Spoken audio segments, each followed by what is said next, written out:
In the near future, Los Angeles is falling apart. Mass unemployment, homelessness everywhere, and crime so bad that hundreds of police officers die every single day. Prisons are completely overcrowded, so the government creates something extreme, a system called mercy court. No human judges, no jury, no long trials, just one thing, an AI judge that decides if you're guilty in a few hours. And there's one terrifying rule. The AI assumes you're guilty. You only survive if you can prove you're innocent. After 2 years, the system has already executed 18 people.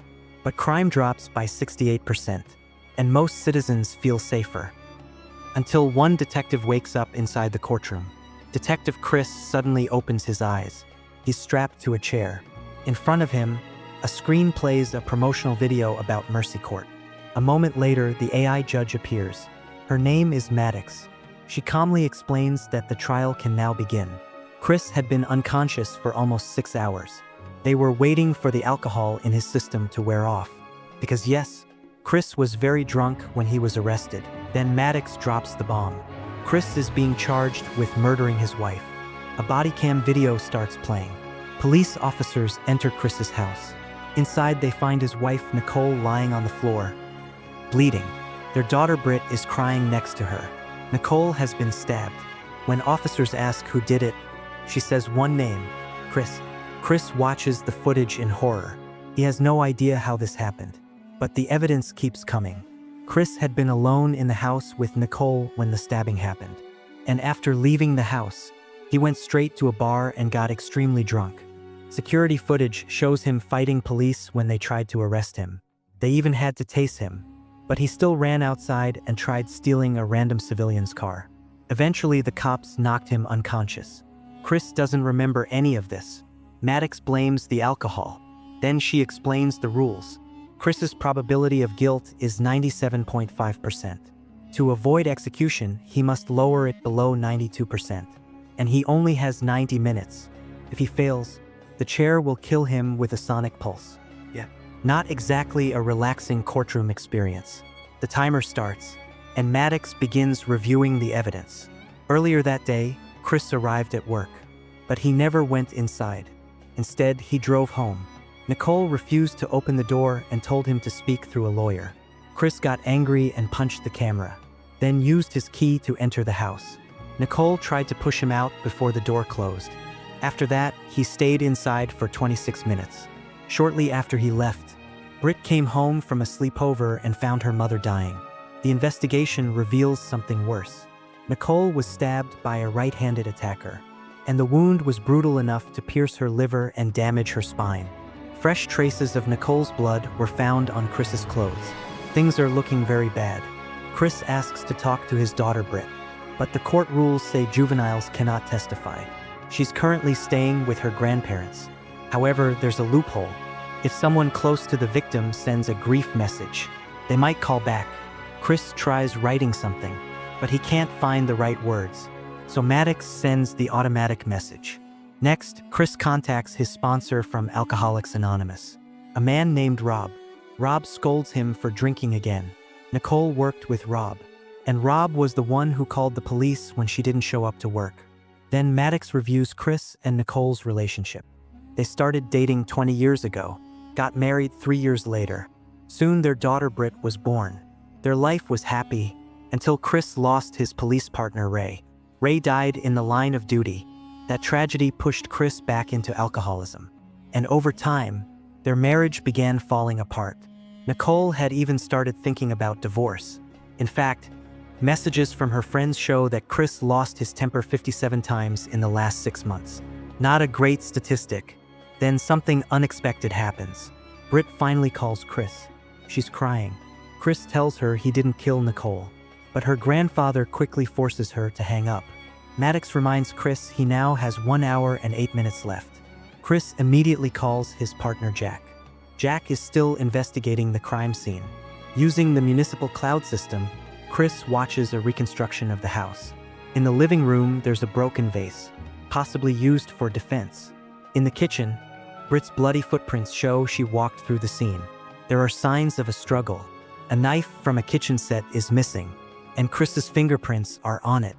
Chris explains he used it earlier while cooking, but Maddox isn't impressed. Chris then remembers something important. Nicole was texting during their argument, but there are no messages in her phone records. That's strange. Chris asks Jack to search for a second phone. Soon Jack hears a ringing sound coming from a car outside the house. Inside the car, they find a black market phone not connected to the municipal cloud. It only contacted one other number. Maddox calls that number. The person hangs up immediately, but the location gets traced. Jack heads there on her flying bike. The suspect is a man named Patrick. Police chase him through a hotel. Eventually, they tackle him on the roof. Patrick claims he didn't kill Nicole.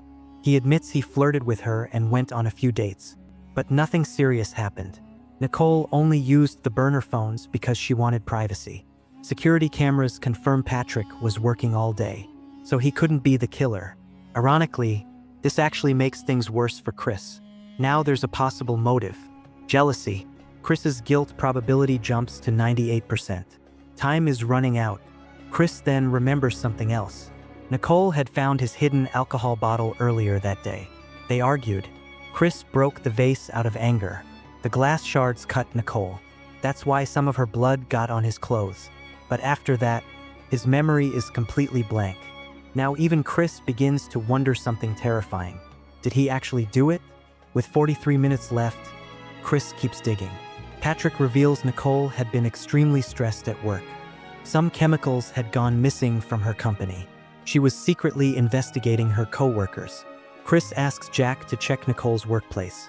At the same time, he reviews footage from a barbecue party the neighbors held. All Nicole's co-workers were there, and they all seemed to have alibis. But then Chris notices something. Rob's car arrived with 3 extra passengers. Chris calls Rob to ask about them. Rob says he gave them rides home, but none of them missed work yesterday. Chris rechecks Britt's video from the night before. The timestamp proves something important. Nicole was crying while Chris was still at work, meaning Chris couldn't have caused that argument. Now Britt becomes a potential witness. Chris calls her again. This time she tells him something strange. She heard weird noises in the house, and when she searched the house, she noticed the basement door was open. That door is never opened. Chris zooms into the footage and sees something terrifying. A hand on the basement door. Someone had been hiding there for 2 days. Chris investigates Nicole's work emails. They reveal someone had been stealing huge amounts of chemicals, over 300 kilos. The substance can be used to make illegal drugs or explosives. Soon Chris finds the suspect, a coworker named Holt. But Holt reveals the truth. He wasn't the thief. Rob was. Yes, Rob, Chris's sponsor. Rob had been stealing chemicals and cooking illegal substances. And he had a partner, his brother, David, the very first criminal executed by Mercy Court. Chris and his partner Jack were the officers who arrested him. But Rob believed David was innocent, meaning Rob befriended Chris just to get revenge. Then something even worse happens. Police find Rob driving a truck full of explosives, and he has kidnapped Britt. He's heading straight toward the Mercy Court building, the same building where Chris is on trial. Chris's guilt probability finally drops to 0, but the trial timer keeps running. Maddox wants to stop the trial. Chris refuses. He needs access to the system to stop Rob. With only minutes left, police chase Rob through the city. He crashes into cars, drives through roadblocks, and speeds toward the courthouse bridge. SWAT tries to stop him. Nothing works. The truck crashes directly into the courthouse. Power goes out, and the execution chair activates. Chris has seconds left before death. Then suddenly, Maddox comes back online. She stops the execution just in time. Chris runs into the lobby. Rob is inside, using Britt as a shield. Chris tries to calm him down. Rob pulls out the detonator, but Maddox interrupts. She offers Rob a chance to prove his brother's innocence. Rob insists he was on the phone with David during the murder, but police never found a phone on David. While Rob argues with Maddox, Britt bites his arm and escapes. Chris jumps him. They struggle for the detonator. Rob fires his gun wildly, but Chris manages to rip out the wires and disable the device. He points the gun at Rob, ready to avenge Nicole. but Britt begs him not to do it. Rob reveals one last truth. He called the police precinct that night. Someone there checked David's call history, meaning someone in the police department knew David was innocent. Chris realizes who it was. Jack.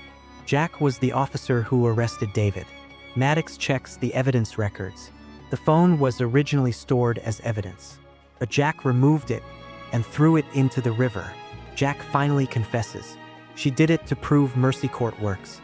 She wanted the public to believe the system was perfect. Chris tells the officers to arrest her.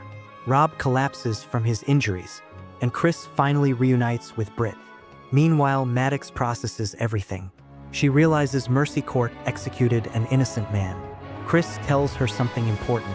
Even AI can make mistakes. What matters is learning from them. Thanks for watching. Please consider liking the video and subscribing if you enjoyed the content.